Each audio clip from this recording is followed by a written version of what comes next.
Yeah. So yeah.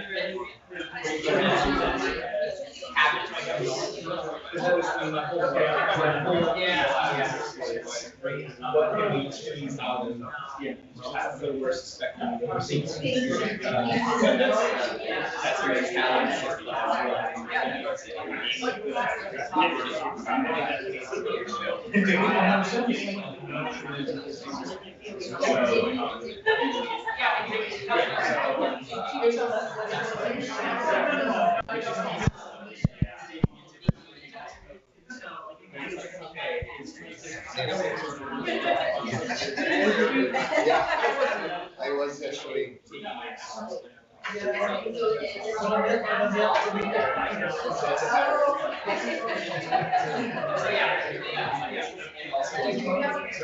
It's not AI.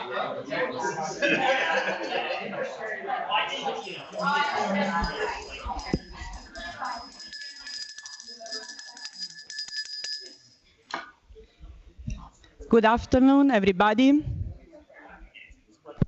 Yes, it's working. So today's speaker is Alyson Brooks from Rutgers University. She got a PhD at University of Washington in 2008, and then she was a fellow at the California Institute of Technology and the University of Wisconsin. And then she was for 3 years at the Flatiron Institute in New York. And she's now associate professor at Rutgers, as I said. And today she will talk about dwarf galaxies and dark matter. Actually, another interesting thing, she was a summer student here at Space Telescope in 2000. So now she's back. I've been back since, but yeah. I'm also happy to report that I'm actually now a full professor, so I just got that promotion. So yeah, all right. Thanks. All right. Okay, so I have come today to talk about dwarf galaxies, and in particular, I'm going to be focusing a lot on using dwarf galaxies to understand dark matter. But I think the lesson we keep getting over the last 15 or so years is that if you want to use dwarf galaxies to understand dark matter, you have to understand messy processes like these. All right, so this is an old movie, but a goodie of the green here is the cosmic web, that's dark matter. And what you're seeing is dwarf galaxies in the cosmic web. And of course, they are undergoing star formation, and the massive stars in those galaxies are going supernova. And so what you're seeing here is hot gas that is being heated by those supernova, and it is flowing out of these dwarf galaxies. And it's really kind of filling the space in between these dwarf galaxies in this particular movie. Okay, so I will start with the big picture, the really biggest picture, right, which is probably most people in this room and online are aware that most of the universe is made up of unknown stuff, right? Ordinary matter is only about 5% of the energy density in the universe, and there's about 5 or 6 times more mass in dark matter than in ordinary matter. And of course, the favored model for dark matter is cold dark matter, because it does an amazing job of explaining the large-scale structure that we see in the universe. But if you've heard that SIDM has some problems, you will know that it's on the small scales, right? So here's my report card of where we are at the moment. Here's a whole bunch of small-scale problems that have been identified in CDM, and they range from, like, the granddaddy of them all, right, the missing satellites problem, down to some very new problems down here, which I'm probably not going to get to today. I'm going to be focusing mostly on this one, the diversity of rotation curves problem. The columns with the check marks, right, these are all works where people have explored these problems in CDM and have figured out that with a proper treatment of baryonic physics, you can alleviate most of these problems. And I'm going to tell you that they fall roughly into two different categories.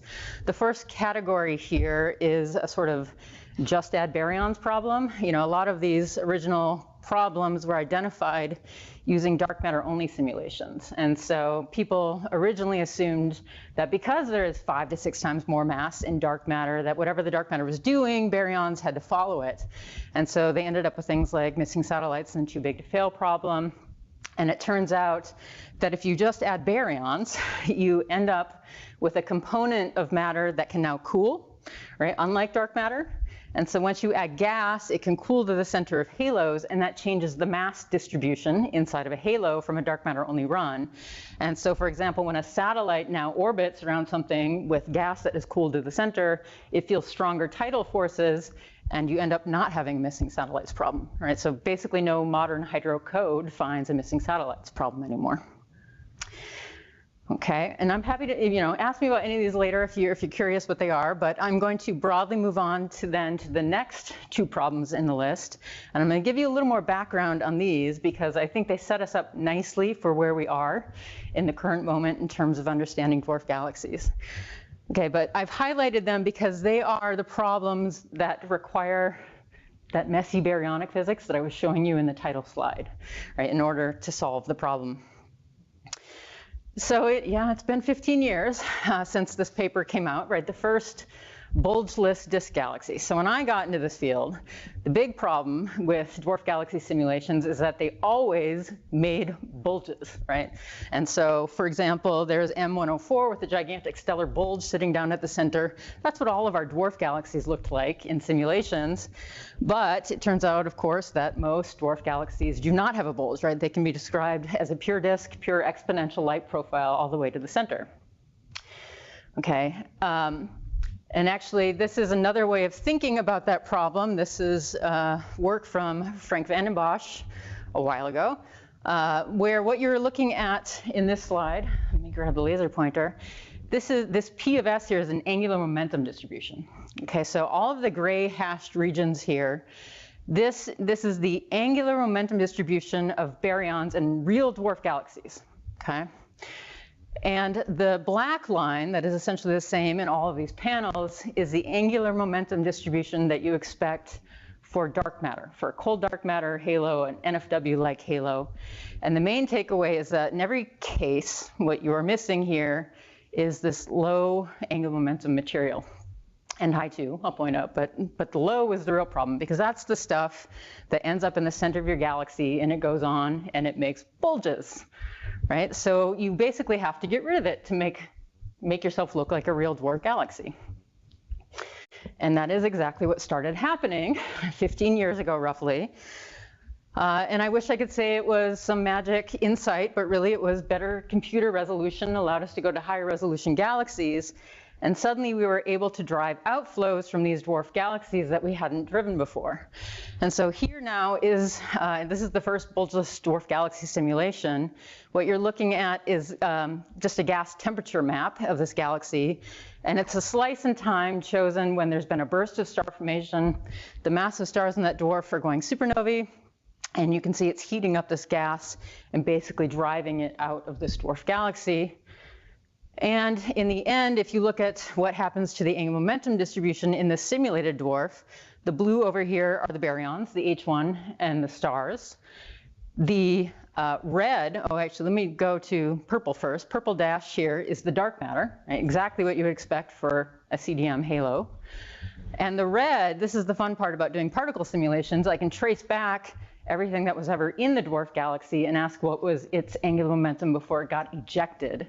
And sure enough, the gas actually starts off looking like the dark matter, which is what we expect, right? That gas and dark matter are well mixed in the early universe. They both have the same angular momentum distribution. But then because of processes like these, you blow out the low angular momentum material from dwarf galaxies, and they end up being bulgeless. And this, I have to say, is probably the best evidence, I think, out there for messy baryonic processes, right? Because I don't know of any way to alter the dark matter model in order to blow out low angular momentum gas from the galaxy, right? So I think it's a really good piece of evidence that we have to have these galactic winds, and of course we see galactic winds, so that's another piece. What came along with it was not expected, right? What came along with it is that if you then plot up the dark matter density in this dwarf galaxy as a function of time, what you're going to see is that as it comes around to high redshift, it starts off very steep, very cuspy, very dense in the center, and with time it flattens. Okay, and so this is the old cusp core problem. This galaxy starts off with a cuspy dark matter density profile, and then through repeated bursts of star formation, it actually flattens with time and turns into a core. And this is just, observational evidence over here from O et al., where these are the little things galaxies where they have inferred the dark matter density from rotation curves. And the gray is what you expect from an NFW cold dark matter halo. And basically none of the galaxies look like that, right? They all look like they have flatter density profiles in the center. The reason this is happening, the slide is meant to give you a sense of why this is happening. This is now a gas density map for the same dwarf galaxy. And so you can see there's a big hole in the center, right? So this is chosen at a time after feedback has essentially blown out all of the gas from the center of this galaxy. Before it blew out, the gas had actually had comparable density to the dark matter. And so suddenly when all that gas leaves, the gravitational potential well responds, right? So it fluctuates, and that's what this plot is showing you over here. The gravitational potential well expands, dark matter orbits expand, and then the gas can later cool, and you just do it over and over again, essentially with bursty star formation. And you kick more and more dark matter out of the center of your galaxy with time. Okay.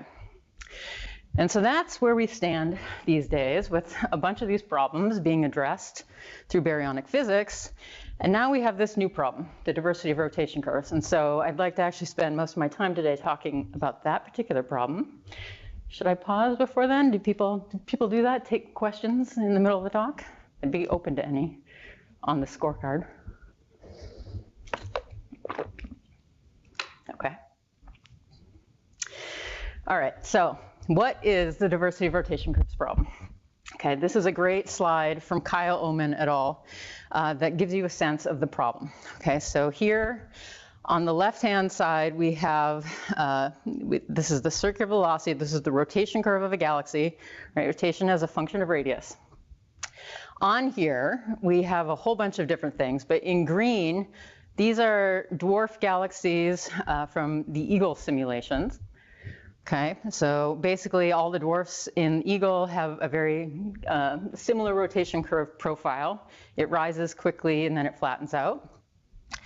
One of these red ones is the dwarf I just showed you, right? So it actually has a chord dark matter density profile. So they don't rise as quickly, but they still rise pretty quickly, right? This blue one here is an actual dwarf galaxy, IC 2574, and you can see that it rises very slowly in its inner regions. Now, all of these dwarfs, these were all chosen to essentially have the same outermost velocity. So if you look at the last data point in all of these, it's roughly about 70 kilometers per second. Okay. So what Kyle Oman did is he said, all right, these all have basically the same outer velocity, but look, the inner region is very different. He quantified that at 2 kiloparsecs. Right, so over on this plot, now what you're seeing is the circular velocity at 2 kiloparsecs as a function of the outermost velocity for a whole bunch of observed galaxies. And Kyle pointed out that there is a huge range of rotation curve shapes, essentially. And that is the diversity problem. These are all things that are very, very slowly rising, maybe more slowly rising than simulations were predicting. And up here you have things that are even on the 1-to-1 line, right? So their baryonic, it looks like their baryonic contribution is basically, well, it's as steeply rising as it could possibly be, is what that means. Right, so Kyle then basically challenged all of us to try to figure this out. And I think the Nihao simulations were the first people to respond to that challenge. And so that's what you're seeing here. Again, this is the diversity plot. You've got velocity at 2 kiloparsecs as a function of the outermost velocity. And on here in gold points here, these are the Nihao simulations. So these are 100 zoom-in dwarf galaxy simulations. Well, not all dwarfs, Milky Way massive here. But all of the teal things on here are real dwarf galaxies from Spark and Little Things. And what they pointed out is that there's this set of galaxies that are all circled here in red that are very steeply rising. Their rotation curves rise very fast. They're on this 1-to-1 line, and Nihao can't make any of them. All right, they said we can actually make some of the slowly rising things, but not the steeply rising things.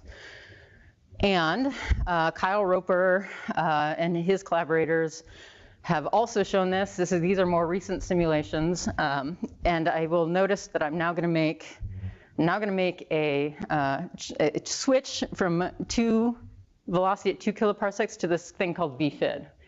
Okay, so the idea behind VFID is that maybe you shouldn't always measure at 2 kiloparsecs. Sometimes you got really small dwarf galaxies. Sometimes you got really big galaxies. And so let's scale it with the size of the galaxy. That's all it does. And so it's this equation where you pick a fiducial inner radius and you measure the velocity at some inner radius that just scales with the size of the galaxy. So here we have the velocity in the inner regions as a function of the outermost velocity. These are all simulations. And what they have done here is it's actually quite nice. They made mock H1 rotation curves of all of these simulated dwarf galaxies. And they measured the rotation curves from different viewing angles in these galaxies and plotted them all up here.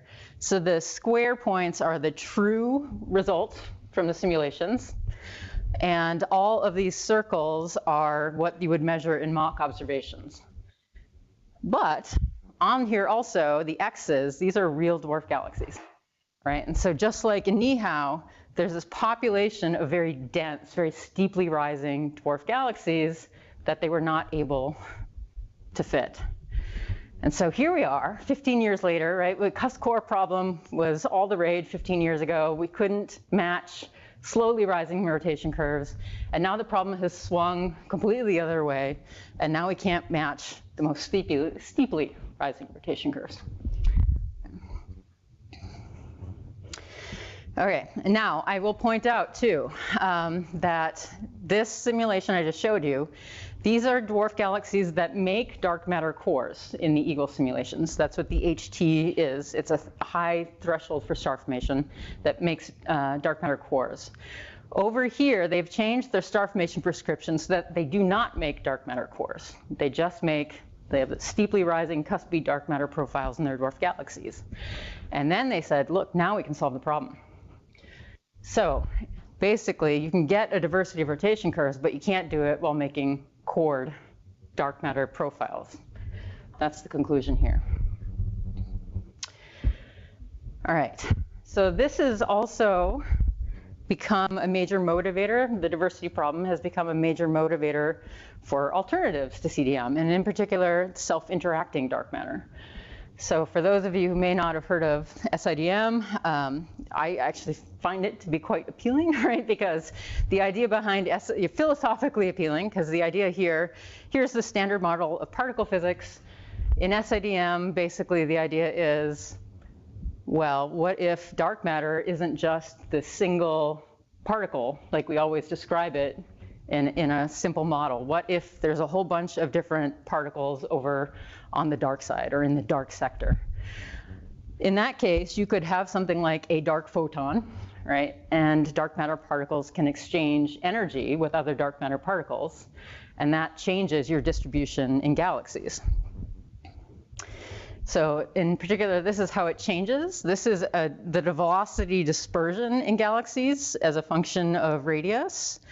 Cold dark matter looks like this, right? This solid black line here, where it's actually very cold in the center regions, and then it increases with radius.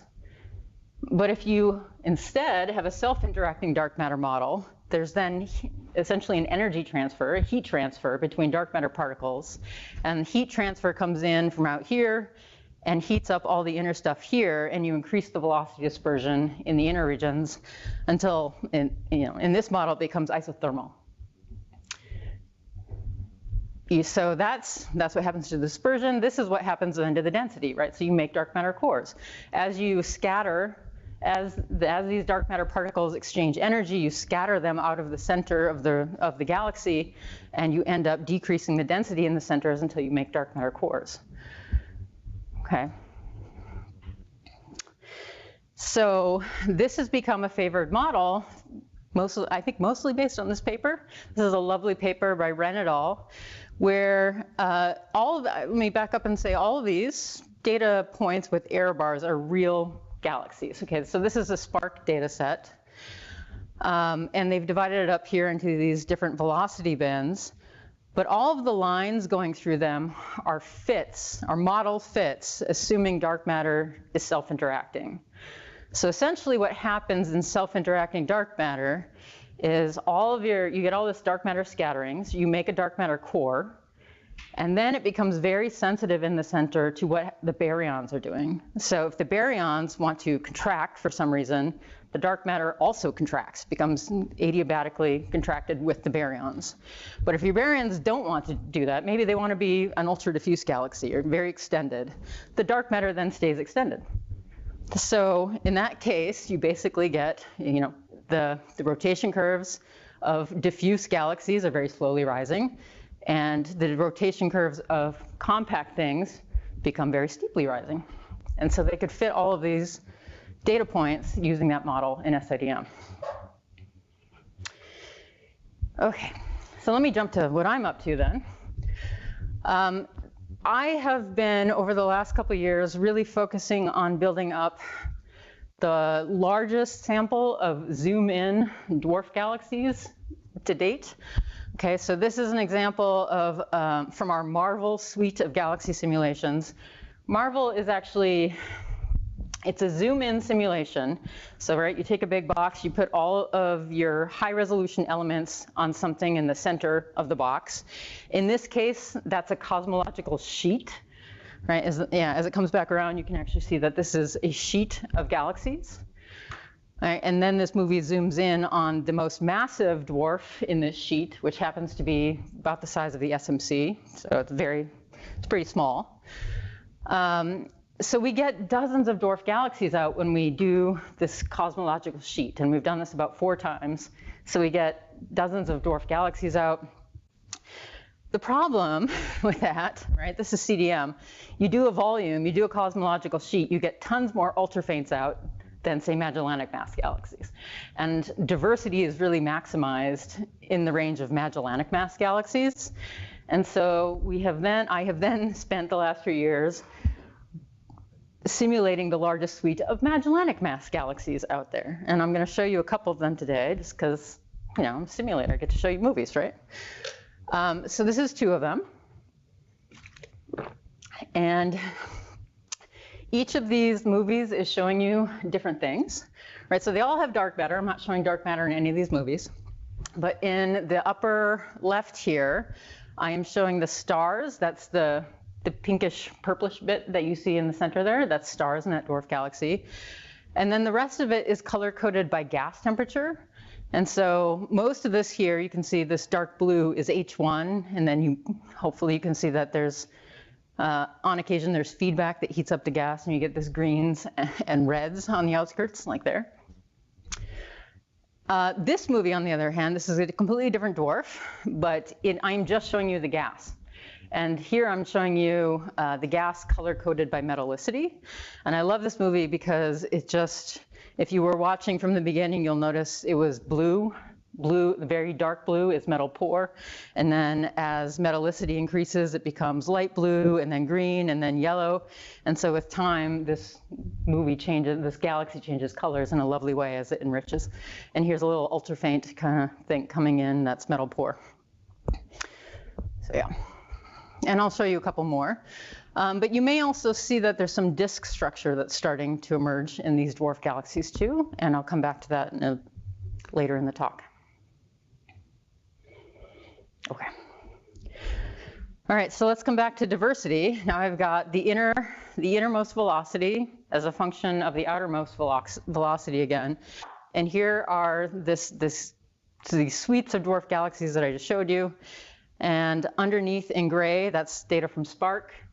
And long story short, right, we do see a huge range in diversity of rotation curves, including some of these steeply rising things that other people couldn't get.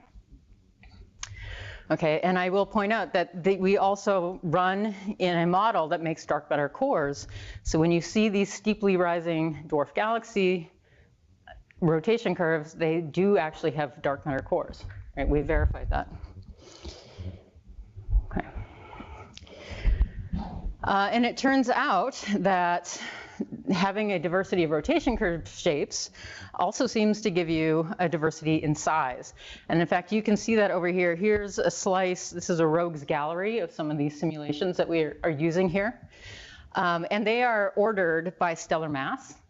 So for example, if I point out these last two galaxies to you down here, these have essentially the same stellar mass, but you can see they have very different morphologies, right? Very, very different shapes. And sizes. And so if we plot up the half-light radius in these galaxies as a function of stellar mass, this is what we get. Okay. And also shown on here are 3 different data sets, right? So we have late-type galaxies from Van der Waal coming from the upper end.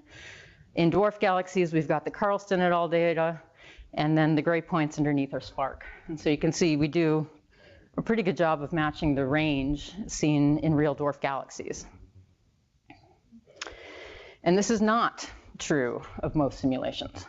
Okay, so over here is a plot from Zhang et al., where they have on here dwarf galaxies, the red points here, this is from Nihao, dwarf galaxies from Nihao. Fire is also on here, the triangles, and there's simulations from Lupi et al. In the little X's. The blue line coming from up here is the same one as the pink line over here, the Van der Waal line. Okay, so you can see that most simulations actually are systematically puffier, right, than real dwarf galaxies. They tend to lie on the high side of sizes. Okay, so our conclusion is that basically, if you want to match diversity, if you want to get a diversity of rotation curves, you also need to match a diversity of sizes and morphologies. Okay. Now, I mean, probably the first question is, okay, why are you different, right? If other people couldn't get these steeply rising rotation curves, what are you doing differently? And so I'm going to show you a little bit on that front right now. And I'm going to pick on Nihao. I picked on Nihao a little bit on the previous slide. But Nihao, the reason I'm going to pick on Nihao is that Nihao are basically our cousins, I like to say. It's the same code. Right? They use gasoline, I use Chonga, but it's actually completely the same hydrocode. They just made different parameter choices. Okay, so this opens up an opportunity for us to say, can we reproduce the results? Do we get the same thing as them? And so what I'm about to do is just step through, I'm going to go through a series of changes going from our fiducial parameters, from what I just showed you, through to Nihao's fiducial parameters. I'm just going to make one change at a time. Before you go, yep. Can you just tell us what your postage stamps or your images map to in terms of the color? These are UVI mock images, and they're all the same size. I think it's probably 10 kiloparsecs on the side, if I remember correctly, but I'm not totally positive on that one. Yeah.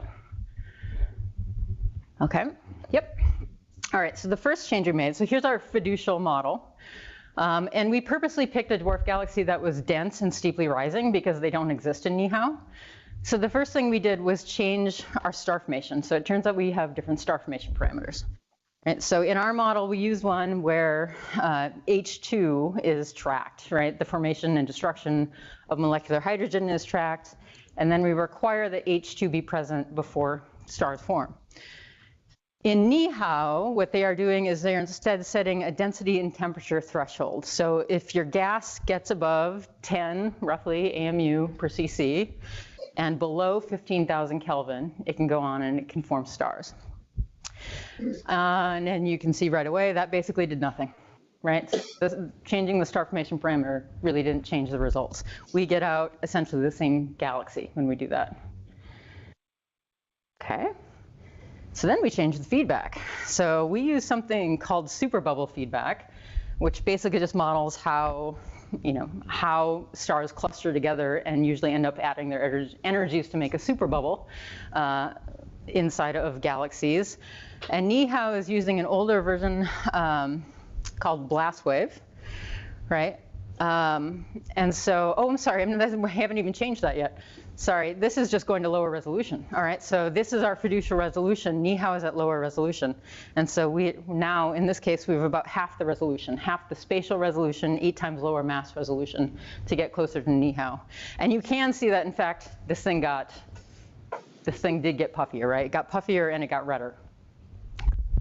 Okay, and that it's actually not totally clear why that happens. Maybe because this star formation scheme is resolution dependent, but these changes happen in a nonlinear way that we don't always fully understand. Okay, now we change the feedback, right? So Nihao is using something called blast wave, which I used to use, but you turn off cooling after the supernova goes off in order to not lead to overcooling of your galaxy. And turns out when we switched to blast wave feedback, we got the densest galaxy ever, right? So we do not understand what's going on here. We have no idea why this change happened. Some people have conjectured that maybe that the gravitational potential well fluctuation is stronger with superbubble feedback than with blast wave, and that's why this thing came out smaller. But I don't know. I don't know if that's what's going on. Okay, but there's one final thing that Nihao used, which we do not, and that is a model for early feedback, right? So before supernovae even go off, you have momentum injection from winds of massive stars, you have ionization from massive star winds, massive star UV radiation, and things like that, right? And so that is what Nihao has included, and then when you turn that on, when you turn on the early feedback, you end up with the puffiest dwarf on this plot. Okay, so it turns out we can reproduce the UDGs that you get out in Nihao, these really puffy galaxies that are very big. Okay, so we've gone from something that's pretty compact to something that's pretty big. So we think we understand why other simulations are getting puffier galaxies, and it kind of comes down to feedback. In this case, it's the early feedback. And if you are staring at this thinking, I will never believe a simulation ever again, that is the correct conclusion, right? I mean, these are toy models, right? We're learning from them. But the conclusion that we have come to is essentially that we let our gas cool to the center of the halo and stay there. And other simulations do not. They are blowing it out very quickly so that they don't form too many stars. Okay, so we think that's the main difference that's going on here. Yeah. So if you're able to keep the gas in the center, and how are you not making too many stars? I mean, it's not all of it, right? But it's not. Well, I mean, if you're keeping more gas in the center. More gas in the center. How are you not making more stars where they are? Too many stars where the other would. That is a tough question to answer, because I think what it comes down to for me is why would they form too many stars? Okay. Right, and that's a tough question for me to answer. Yeah. Any other thoughts? I'm going to kind of switch tacks a little bit, so if anybody would like to ask questions, now is a great time. Very quickly, what's the early feedback being employed? Yeah, I mean, the idea is that it's the feedback from massive stars, right, before supernova go off. Yeah. In the case of Nihao, it's just a thermal energy jump, but yeah. So like if your massive star winds are too strong. Yeah. Okay. Any others? Okay. Okay, so with that, I'm going to sort of talk about some of the other directions that we are going now that we have these simulations. I mean, now that I have, hundreds of dwarf galaxies, I want to do all the things with them. But the first track of what we're doing is continuing on this front, right?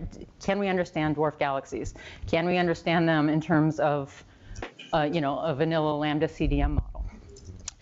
But the other thing that I'm thinking about is, well, if you have a model that reproduces a bunch of these features of dwarf galaxies and other simulations aren't at the moment, let's put them in other dark matter models and see, do we break galaxy formation, right? So I've been exploring both of these fronts, and I want to tell you a little bit about the work on that. So let me first focus on this one. Can we understand the formation and evolution of dwarf galaxies in CDM? Okay, this plot is very busy, but I'll spend some time on it. So what I want to highlight here is that it's not just sizes of dwarf galaxies, it's also the morphology, okay? And so one thing that also comes out of these simulations is that we make disks down to at least 10 to the 8. I'll actually show a slide later that shows some down to 10 to the 7 in stellar mass. Okay, and this is work, I really want to highlight this, right? This is work done by Robel Gutta, who many people who work here might know. He was here for a bunch of years before he started his PhD at Princeton, and he's absolutely amazing, and I'm so lucky that he has decided to work on the simulations as part of his thesis at Princeton. So he has made this plot, and really what I want you to take away is he has split up these galaxies into disky and not disky. And so he did that using the angular momentum of the stars. If the specific angular momentum of the stars was greater than 0.5, then it is on here as a disk, and if it didn't meet that, then the thing was spheroidal, and it's a not disk on here. And so you can see basically we get disks and not disks over the same mass range. And that is not true in fire. Okay, so this is a result from earlier this year from Benavides et al., where they took the firebox simulation and they looked at disk formation in the firebox. And so all of these on here are galaxies from firebox. These are zooms from fire, the little diamonds that are on each of these plots. And they've defined disky slightly different, but it's this quantity Kappa wrote, but it's actually very much the same thing. It's basically is most of your kinetic energy in rotation. And what they found is that, to be rotation dominated, you should be greater than 0.5. And what they found is that basically disks start emerging in fire above about 10 to the 9 in stellar mass. Okay, so I'm afraid I don't have the observations on here, but there are real dwarf galaxies, right, with disks below 10 to the 9, right? And so we're excited to say that we can also get some of these disks down to further masses.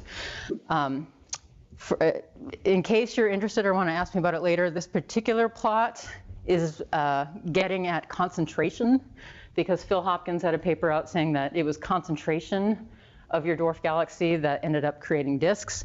It's not clear that we agree with that, so, but I'll leave that for experts to ask me about if they're interested. Let me dive a little deeper on this. What Robel found is that, consistently, if you ended up with a dwarf disk, it was because there was a merger, and that merger brought in a gas-rich, angular momentum-rich gas that aligned the current gas that was already in the system, and it all became a nice big extended disk.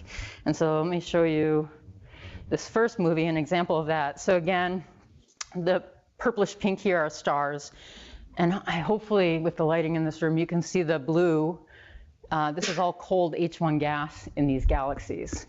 And as these things merge together, here's some feedback happening out here, but as these things merge together, they end up forming this big H1 disk. And I'm not going to lie to you, I cherry-picked this one. This is like the gentlest merger I have ever seen in a simulation in my 20 years, right? That was a beautiful merger, but gives you an idea of what's going on, right? And so then this nice big H1 disk exists. If there was not a disk, Robel also found that pretty consistently, there was a merger that ended up blowing out all your gas. Okay, and so that's what you're going to see over here, these two things are going to merge together, and you should see a big burst of star formation that drives all the gas out, and there's nothing left over to form a disk. There it is.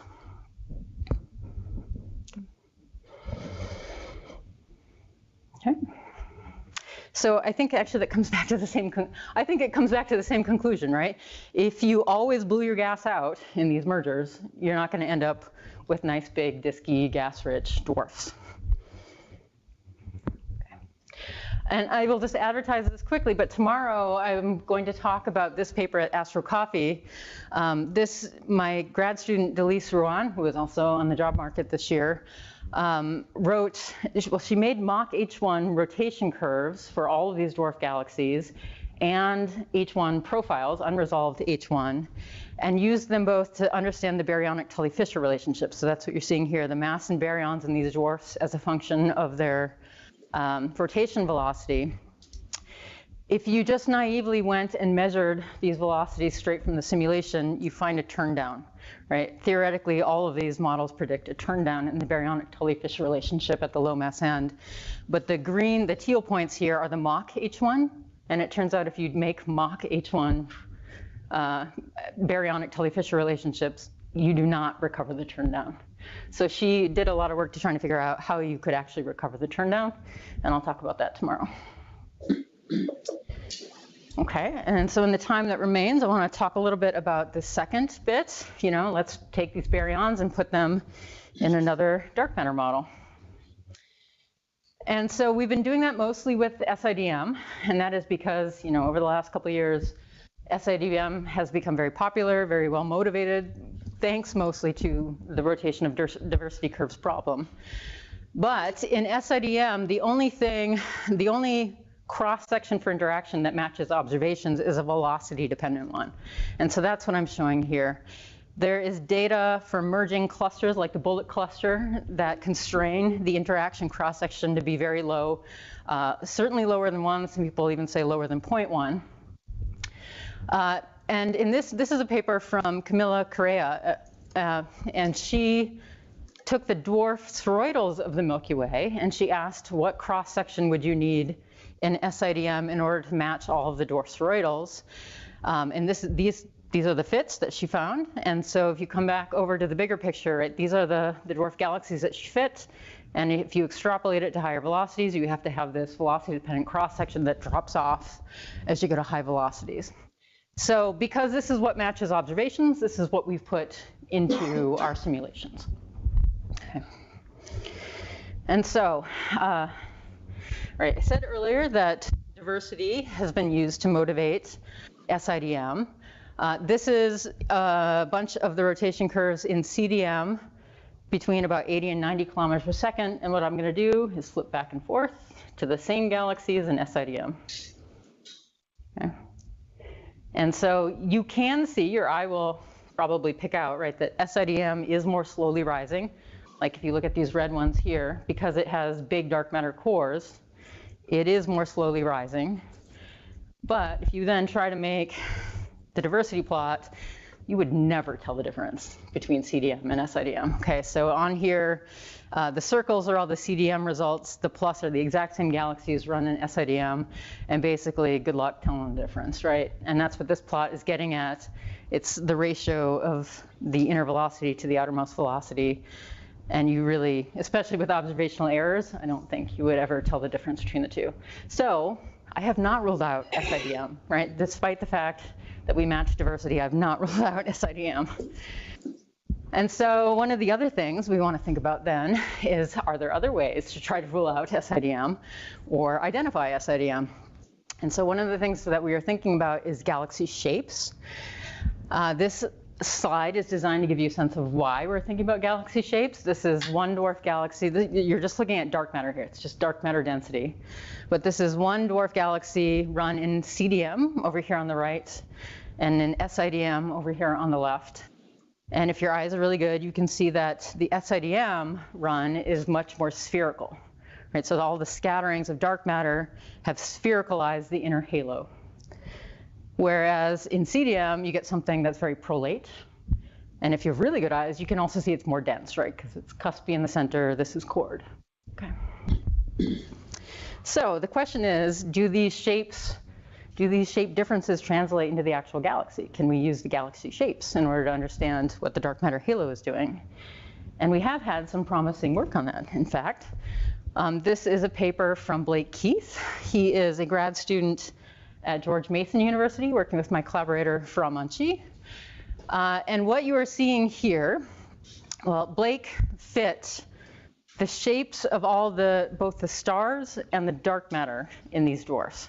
Okay, and he did this in a very, we know everything that's going on in the simulations kind of way, right? So he fit the moment of inertia tensor of the stars and the moment of inertia tensor of the dark matter.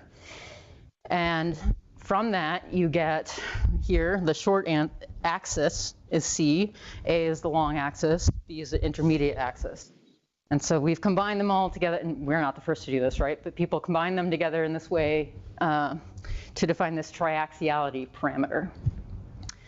So if you come back up to this plot, if you have a low T value here, you are oblate. Okay, and so I'll say what Julianne Del Canton taught me years ago, which is oblate, think of an M&M, right?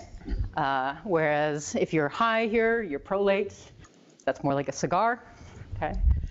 And if you are in between, your A, B, and C are not equal, right? So you're more triaxial. Okay, so on here, each dwarf galaxy is on here. The stars are denoted with stars, and they are connected by a line to the shape of their dark matter halo. And if you stare at this, I think what you'll see is that if you have a prolate stellar shape, you also have a prolate dark matter shape. That's the tendency. He has highlighted in blue the disky things, right? So disky, oblate, M&M-like. But it turns out that even those disky things, right? If you have oblate stars, your dark matter tends to be oblate too. So it does look like the shapes of the stellar distributions is following the underlying dark matter shape in CDM.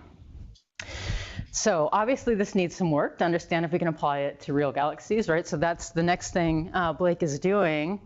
He is looking at whether or not we could make mock observations and say whether or not you can recover this, right? But can you recover the underlying 3D distribution of shapes? And then the next step is to do this again in SIDM, all right, and ask, is the stellar shape more spherical? And does it actually trace the spherical halo of SIDM as well? And so, yeah, so we're hopefully making progress towards using the stellar shapes towards figure out what dark matter is. And that actually brings me to my conclusions. So, yeah, so it turns out if you want to use dwarf galaxies to understand dark matter, you have to understand galaxy evolution. So it turns, baryons do alleviate the problems of CDM, but we have in no way ruled out any other form of dark matter, particularly SIDM. And these dwarf galaxies, I hope I've convinced you, they're absolutely fantastic probes of galaxy formation and of underlying dark matter physics. And this is sort of, the side with these hundreds of dwarf galaxies. We've now created the sample to interpret observations from all these different observations. And I want to do all the things with them. I love everything about dwarf galaxies. So I'll leave it there. Thank you.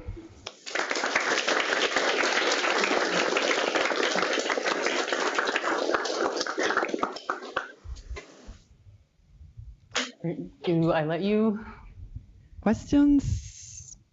Mark? So you showed that fire couldn't produce the disky dwarfs, but then your dwarfs were, the majority seem to be disky. Mm-hmm. How does that reconcile with observed dwarfs? Yeah, great question. Right, so fire did it in a box, right? They have big statistics, and we have not done that in a box. We've done this with these zooms, and so translating that into what that means in terms of statistics is not straightforward. I don't know the answer to that yet. Certainly we want to get there and do that though. Yeah. I will say we do have a box, right? All of these dwarfs, nearly all of these dwarfs I showed you today are actually coming from the Romulus 25 simulation. But it turns out, if you run the zoom, right, that's what we've done. We've picked dwarfs out of Romulus 25 and we've run the zooms. You do not necessarily get the same galaxy out as the box. In fact, one of these dwarfs was a lovely quenched dwarf in the box, and now it's a lovely star-forming galaxy at redshift 0 and zoom. So yeah, who knows? So again, these are all toy models, right? Yeah. Janice? Can you go back to the slide where you were showing your rogues gallery? Yeah. So you know how some people, they play this game of, okay, I'm going to toss up a bunch of images from a simulation. I'm going to mix in some real images, and can you tell the difference? Haven't done that here yet, but okay. Yes, I've done that in the past, but yeah. Yeah. So, you know, in the bucket of all the things, in terms of comparing morphologies, you know, there are a lot of dwarf galaxies that we studied and we looked at mine and looked at their young stars and the distribution of their young stars in their H2 regions. And they seem very different from what we look at. Oh, yeah. Have you compared the morphologies of non-disk, you know, well, looking at the morphology in terms of diskiness and you know, how close they are, but looking at just the stars and how they compare to the morphologies and distributions of stars? No, not yet. Not yet. I would love to chat with you more about that tomorrow. Dinner. Okay, let's do that. Great. Do you want to call on people or should I? Questions online?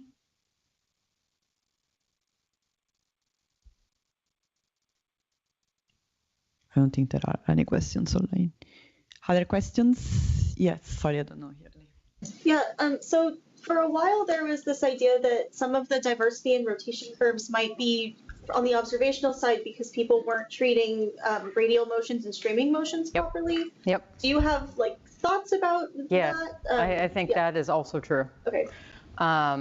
So what I'm not showing here is that we are now also making mock H1 rotation curves of all these dwarfs, and we're doing it, like for any given dwarf, you do it as a function of different azimuthal angles. And yeah, you can get wildly different results for a single dwarf galaxy. Like, yeah, it's not good. So I'm now firmly in the camp of Kyle Oman. I'm not sure what you can recover yet from dwarf galaxies. Yeah. Thank you. Other questions? Yes, Adam. I'm curious about the differences between SIDM and feedback and how it sort of makes these cores in the simulations. In these simulations you've run where you have feedback in the SIDM simulation, it looks like, like you showed the rotation rising more gradually. And they make big cores. Is that just because you're doubling up the effect? SIDM already makes cores, and then you added feedback on top of that? Yeah, I think that's exactly right. And there is, let me not be that person who flips through. Right, there are still, notice there's still steeply rising things too, right? So even in SIDM, when you get these big cores, if your baryons are compact, you end up with a steeply rising rotation curve. Nice. But if you stay diffuse, you end up with like really, really slowly rising. So the interaction between the self-interacting dark matter baryons doesn't really change. They interact the same way. At least in this space. We are still trying to explore, say, are the sizes the same? Are the morphologies the same, right? So a lot of these other spaces that I've talked about. And it may be, I think there is preliminary evidence that a bunch of these things that were sort of, if I go back to the rogues gallery, things that look like this in CDM come out disky in SIDM. So, there might be some evidence that there's a change in morphology. So, yeah, it's not clear. It's early days, but yeah. And I should say, let me highlight that Akasha Cruz, who's a postdoc at Flatiron, is the one leading all of this effort too. So there's a question online from Chao Chin Yang about the earlier question why the central gas is not producing stars. Could it just be that the central region has high shear rate and hence gravitationally stable, especially when the rotation curve is steeply rising? Yeah, I mean, we do I don't know in these simulations. We do require H2 to be present, right? So for any reason you're destroying H2 in the central regions, then certainly. Though highly shielded would suggest to me that you would actually get like a lot more star formation in these simulations. Keep in mind, these are really naive, right? We don't have things like turbulence to hold up the gas. If the gas is there and it's cold and dense, it wants to go on and form stars, right? So, so that's why it's a little hard for me to say what's going on. Thank you. One last question, if there is one. Okay. Hey, Dan. Andy. Yeah, great talk, Alyson. So 15 years ago, we were also talking about substructure as a possible way to distinguish, different dark matter models, and looking with lensing, for example. Has there been progress on that? Does that still sound like a promising way to distinguish? Well, in terms of warm dark matter, right? It seems like warm dark matter must be heavy enough to essentially look like CDM, right? So. I'm hopeful that in the next decade, we're going to find hundreds of more ultra-faint dwarf galaxies, and it's going to really nail down, I assume it's going to look like CDM, quite honestly. I do think in SIDM, there's still a lot of work to be done on that. There are a lot of effects in SIDM that will work on satellites that aren't present in CDM, right? Because especially, first of all, everything that's coming in is probably cored. Well, actually, it's either cored or core collapsed. So that's actually a little tricky to figure out, like what galaxies have cores and which ones do not. And then on top of that, you get ram pressure of the dark matter, right? So as a galaxy moves through the dark matter halo in SIDM, it feels interactions with the dark matter halo that it's moving through, and it should actually remove material from the subhalo in SIDM. That doesn't happen in CDM. And so that has the promise to lead to a lot of different changes, but I think we're at the early days of understanding what the full predictions are on that. Yeah. Great question. Okay, let's thank Alyson again.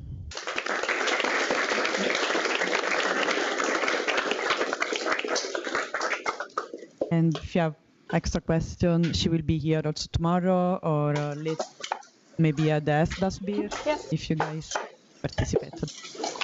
Thanks so much.